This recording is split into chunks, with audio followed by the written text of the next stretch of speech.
Okay, and a very warm welcome to this Module 1, Number 1. I'm very excited to get us started. What we're doing in this class is we're going to look at what the Part 1 of the speaking test actually is. That's the first thing we're going to do. We're also going to look at what you need to do, how you need to do certain things to perform well. Also, what are the psychological hurdles you need to overcome? What kind of problems that you might have in your mind do you need to overcome? And what do we need to rethink with our English to make it fit the IELTS test? So speaking part 1 consists of 3 topics, 4 questions on each of those topics, and it's going to take 4 to 6 minutes. So essentially that's what the part 1 of the speaking test is. And what we need to aim to do to impress the examiner with good length answers is to give them good length answers. And a good length of answer is around about 2 or 3 sentences in part 1.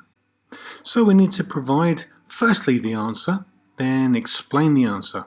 And if we can't think of how to explain it, just ask ourselves why.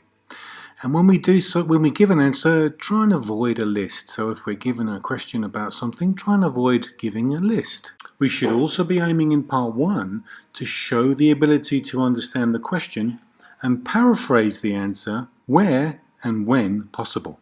And to help us with pronunciation, we can show enthusiasm and interest. And then we'll get a challenging question in part 2, which is a really good thing. It means the examiner has a good impression of you. So far, so good. So we've looked at things in general. Let's look at things in specifics. What we have to do to make our answer a good length. A good length of answer is 2 to 3 sentences. The questions are about you and your country, so usually pretty easy answers. And you need to give 2 sentences to really express yourself and 3 if you really want to. So remember it's an English test and make sure you give a good length answer. 2 or 3 sentences is right, really.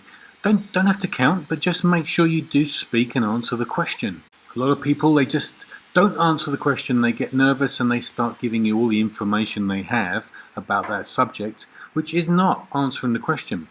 So generally get into the habit of answering the question and then ask yourself why. Give the answer, and if you're not sure what to say, just ask yourself, why? Why do you think that? Why did you say that? Give the reason. Give the explanation. There's lots of good language you can use, but you could use some of these ideas.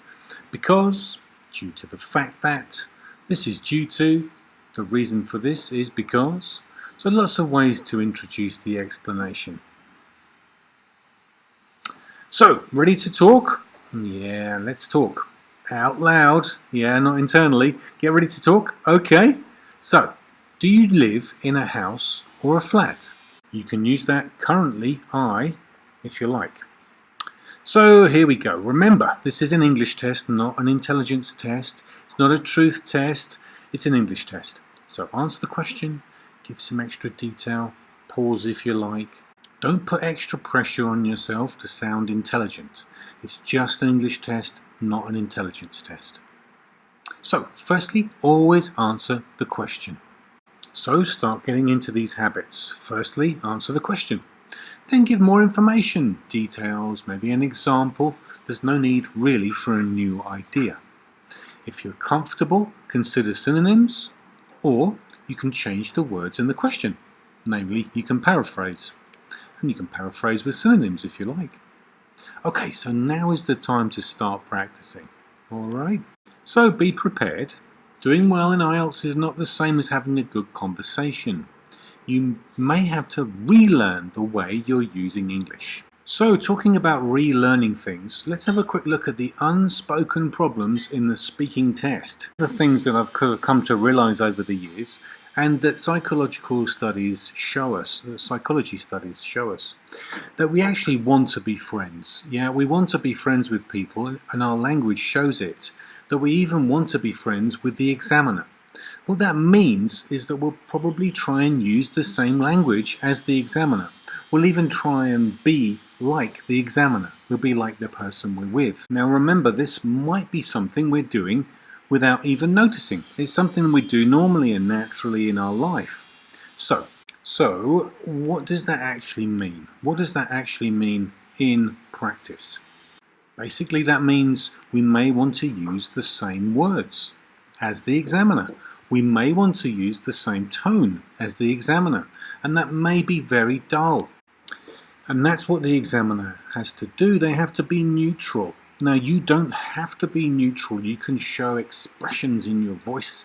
You can give it extra pronunciation features that make sure the person listening to you can really feel what you're saying. So a lot of people talk about being themselves, and that's really the crucial issue here.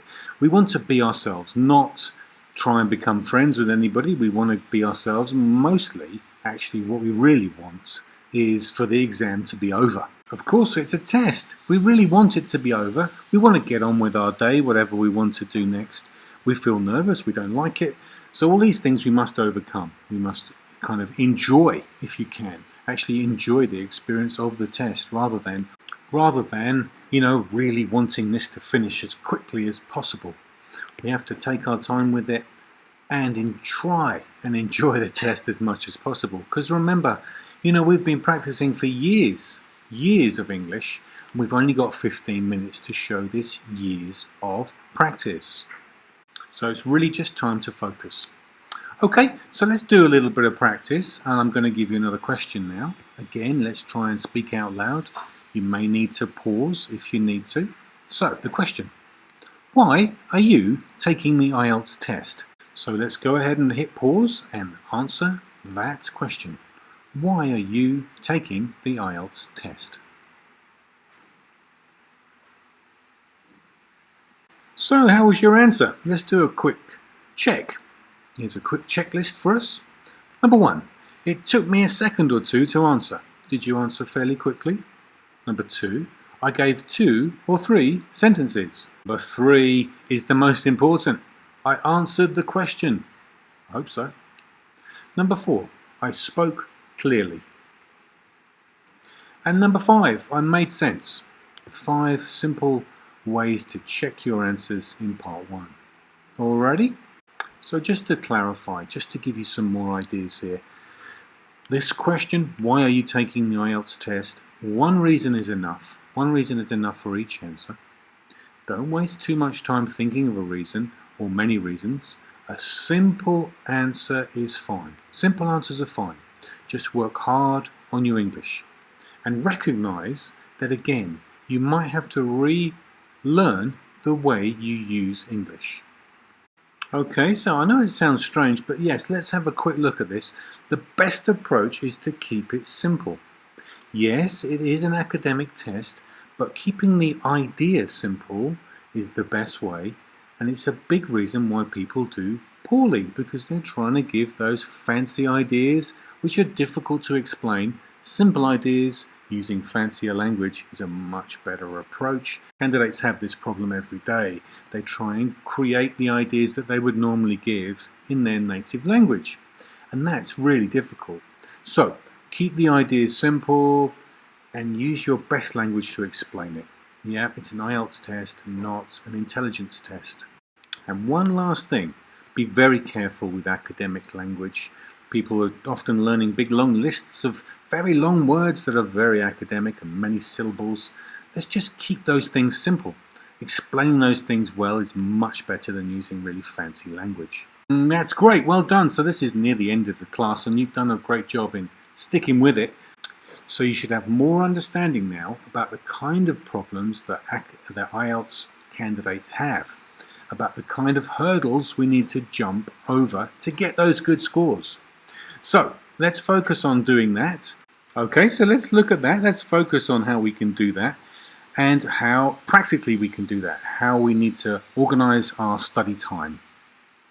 So in this class, you should have learned that this is an English test. Yeah, I know it sounds silly, but it's not a truth test. It's not an intelligence test. It's an English test. So keep it simple. Keep the ideas nice and simple. You don't get any marks for complex ideas, but you must use your language to show how complex your English can be. And what this means is you may have to relearn the way you're using English today. You may have to relearn that English, which is fine. You can go back to the way you were using English before, after the test. Well done. Well done. That was a great class. Well done. So we covered what the test is, what you need to do, and also the other problems that you might face, the psychological hurdles that you might need to overcome. And you've realized that you might need to rethink the way you use English. Now, don't get nervous about that. What that basically means, though, if you think about it, is when you learnt English, the likelihood is that you were sitting down and someone was telling you to repeat the words in the question. Change the verb and the noun around, and you're going to give the answer. I like dogs because. Do you like dogs? Yes, I like dogs. Yep, so you'll have learnt these normal, natural ways to learn English. And in the IELTS test, that's what you're going against. You need to change that. Okay, so that's what I mean there specifically. Okay, so don't want to get you worried about things, but just to give you a little bit more specifics about what that actually means in practice, that what you actually really need to do is to rethink a little bit of the way you use your English. And that's what we'll be doing, focusing on that in the future. In the future classes, we'll be showing you how you can use the language you already know to fit the IELTS test and do well. Alrighty, so well done. That was great. We learned a lot of things here. If you need to go back, always feel free to listen to this class again. If not, I'll see you in the next class. Well done for completing this class.